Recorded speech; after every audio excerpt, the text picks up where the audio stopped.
ورجعنا لكم مرة أخرى ومعايا واحد من أنجح رؤساء الأندية في مصر وفي الوطن العربي.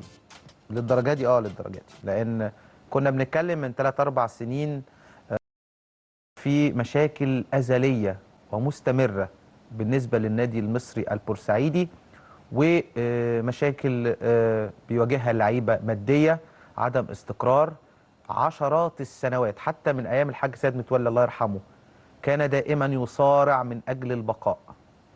الطموح زاد، طموح الجمهور زاد، بعد ما كان الجمهور المصري بيتحايل على بعض اللاعبين يشد حيلهم آخر ماتشين، أرجوكم مش عايزين ننزل دوري الدرجة الأولى به، بقى الجمهور بيشتم اللعيبة في بعض الأحيان عشان عايزين المركز الثاني ولا الثالث ولا عايزين ياخدوا بطولة يعني، والأقرب هي بطولة الكأس، عايزين يوصلوا للكأس الأمم الأفريقية، وكل ده بفضل هذا الرجل اللي غير من شكل النادي المصري بصورة مختلفة تماما، وأصبح من الأندية المستقرة والأندية التي تنافس الأهلي والزمالك على الصفقات السوبر.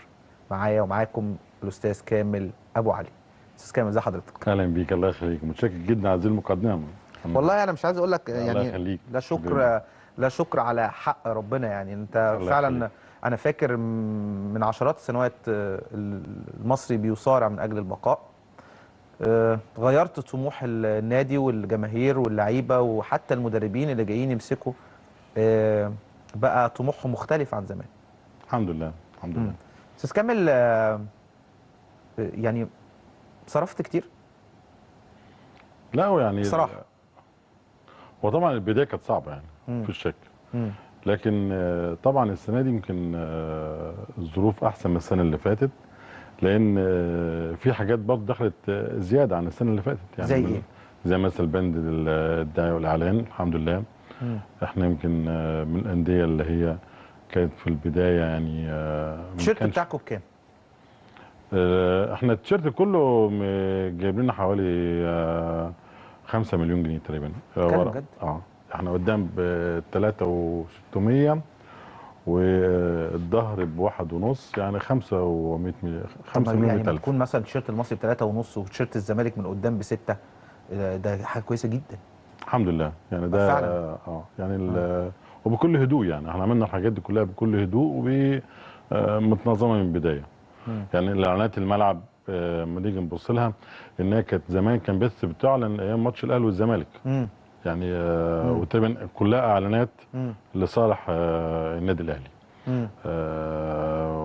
حتى اللون بتاعها كان لون احمر، لكن فعلا في ماتش، حتى الماتشات اللي على ارضك ده يعني كانت حاجه ضيقه جدا. مثلا شركه معلنه اعلان بتاعها اللي هي وكاله الاهرام ساعتها، يعني كان اعلان غالبيتها لصالح النادي الاهلي، لانه هو طبعا النادي الاكبر شعبيه في مصر في الشك يعني. فطبعا ده خدت مجهود جامد، لكن الحمد لله احنا اعلاناتنا طول السنه موجوده داخل الاستاد وبتزيد. انت عامل كام دلوقتي غير الفانيلا؟ عامل كام من الدعايه لفريق النادي المصري طول السنه؟ انا كنت عامل له بادجت من اول السنه حوالي 12 مليون. دلوقتي وصلت ل 9.5، ويعني الباقي جاي ان شاء الله. 9.5 مليون. 9.5 مليون. كان الوكاله الاهرام بتديك كام؟ انا لما جيت كان حوالي 900,000 800,000. بتتكلم بجد والله؟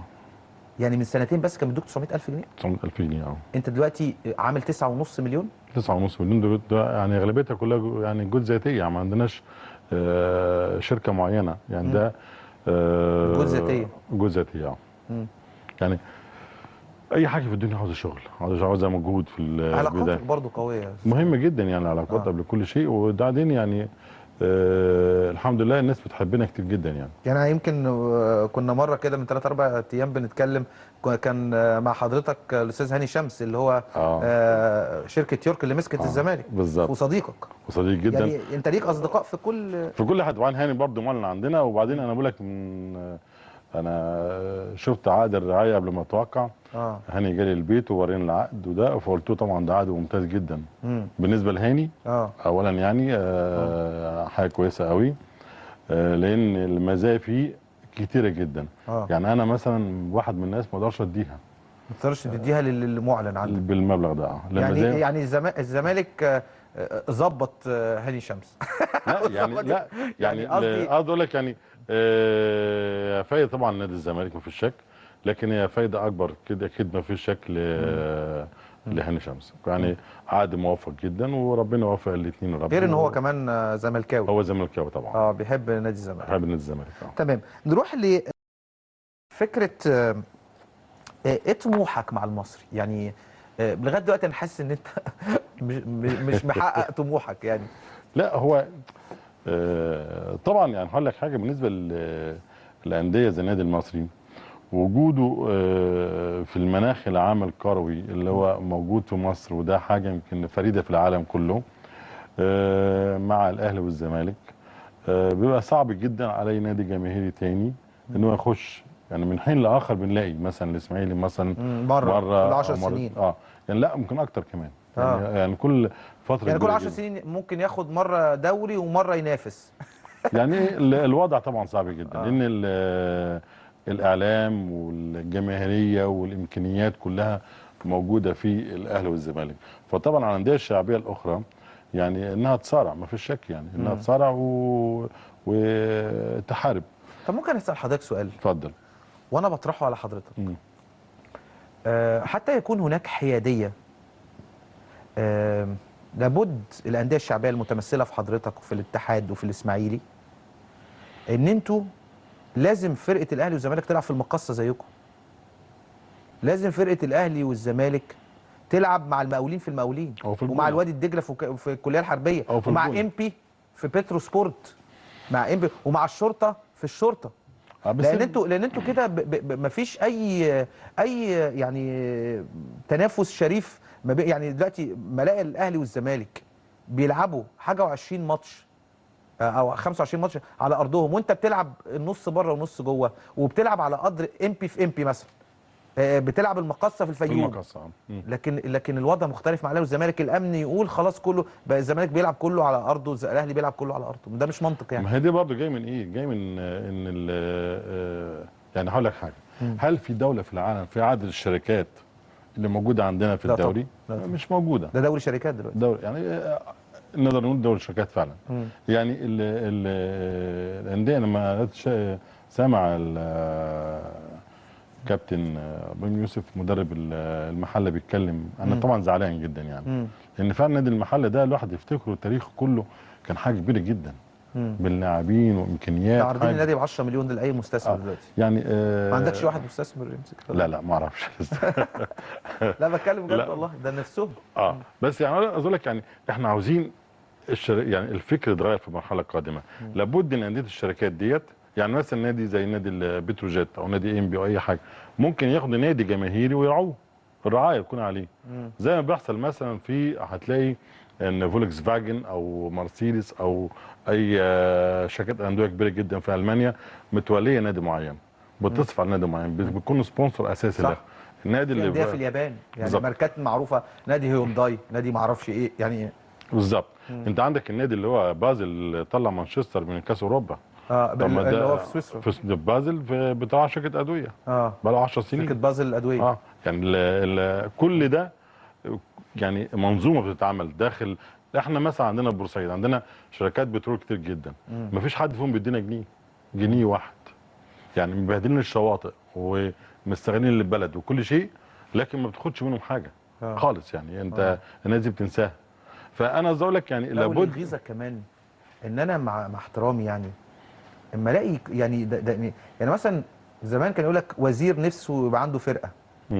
لا ده دلوقتي بيبقى عنده فرقتين. يعني انا دلوقتي ايه فكره ان بتروجيت وامبي يكونوا موجودين؟ ايه فكره ان طلائع الجيش والانتاج الحربي وحرس الحدود موجودين؟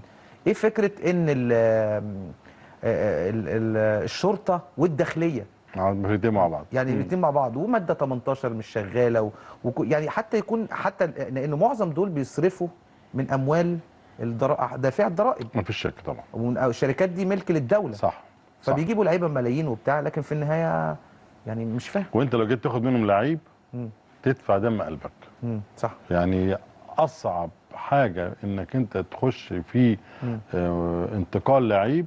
يعني اقول لك يمكن الاهلي اسهل. صدقني الاهلي او الزمالك اسهل، لكن مع وليد شركات دي سليمان صعب طلع جدا. عينه عشان يروح الاهلي. اروح الاهلي بس يعني اقول لك يعني راح بمبلغ كبير برضه، مبلغ جدا. كبير جدا. لكن قصدي اقول لك يعني ان لو احنا عاوزين تقدم الرياضه وبالذات كره القدم، ان ده محتاج فكر تاني خالص غير اللي احنا ماشيين بيه خالص يعني. طب عايز اقول لحضرتك حاجه، انت بتقول خلال 3 شهور لازم كل الانديه تتحول الى شركات بسبب سبب دوري المحترفين. الشركات دي هتتحول لايه؟ لشركات؟ يعني الانديه الموجوده اساسا شركات تتحول لايه؟ احنا عملنا الشركه بتاعتنا حوالي من سنه وشويه. وكنت داخل يعني بتفاؤل كبير جدا وكل قوه ان انا هطرح والحاجات دي كلها. لما جيت افكر في الطرح، رغم ان احنا سجلناها في مصر المقاصه، يعني من الشركات اللي هي اسست فعلا، شركه المصري استثمار رياضي. لما حبينا ان احنا نطرحها اصطدمنا بالقوانين اللي هي الفيفا بتطالب بيها انها تتعدل فعلا. فانا قصدي اقول لك يمكن المشكله كبيره جدا ان احنا بننتظر دايما لاخر لحظه وبعدين يطلع واحد عبقري يقول لك الحل ده. طب انت ليه من الاول خالص ما تقولش الكلام ده من 2 3 وتفعل القانون فعلا بحيث ان اللي يقدر يبقى جاهز يخش. ما تجيش النهارده في نهايه هذا الموسم انك انت عاوز تدخل 18 او 16 فريق مره واحده. طب دول مش جاهزين. انت عارف احنا النهارده خلصنا الاسبوع ال 15، كنا داخلين بعد يومين الاسبوع 16 بالظبط. السنين اللي فاتت معنى كده ان الدور الاول انتهى. الدور انتهى بكتير. لا، كان الدور الاول بينتهي بعد 15 اسبوع بالزبط. لانه بيبقى 16 فريق بتلعب 15 اسبوع. دلوقتي بعد 19. لا، والدوري السنه دي زياده. الدوري السنه دي فيه مشكله كبيره جدا. انت عندك السنه دي في نهايه في بدايه الصيف، يعني في اول يونيو في كاس اوروبا هيتلعب. واحنا بنلعب الدوري. يعني يعني الدوري بطوله اوروبا، بطوله اوروبا. ده احسن. وعندك كاس افريقيا بيلعب. وعندك كاس افريقيا بيلعب دلوقتي. يعني عندك كذا حاجه وانت المنظومه نفسها بالمواعيد بكل شيء مش ماشيه خالص اطلاقا.